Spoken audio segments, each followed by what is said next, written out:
জানি না উনি কী নিয়ে পড়াশোনা করেছেন। আমি শুনেছি যে উনি প্রফেসরও আছেন কোনো কলেজে। একজন নাগরিকত্ব কেড়ে নেওয়ার অধিকার বিজেপির নেই বা উনার নেই। উনার ক্ষমতা থাকলে উনি আমার নাগরিকত্ব কেটে দেখান। বড় বড় ডায়লগ মেরে কোনো কাজ হবে না।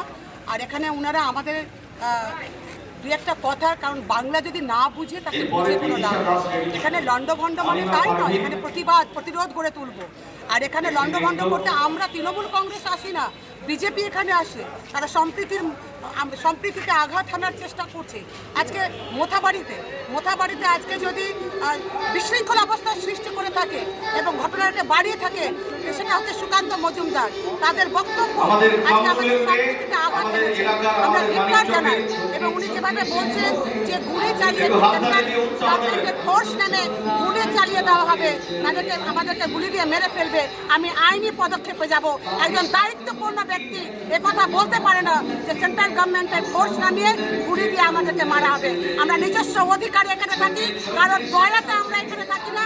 আমরা এখানকার নাগরিক এবং আমরা উপযুক্ত নাগরিক।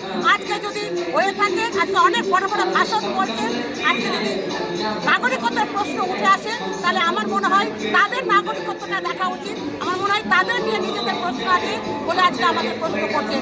এই কথার বিরুদ্ধে গুলি চালানোর প্রতিবাদে আমি ওনাকে আইনি নোটিশ করাবো।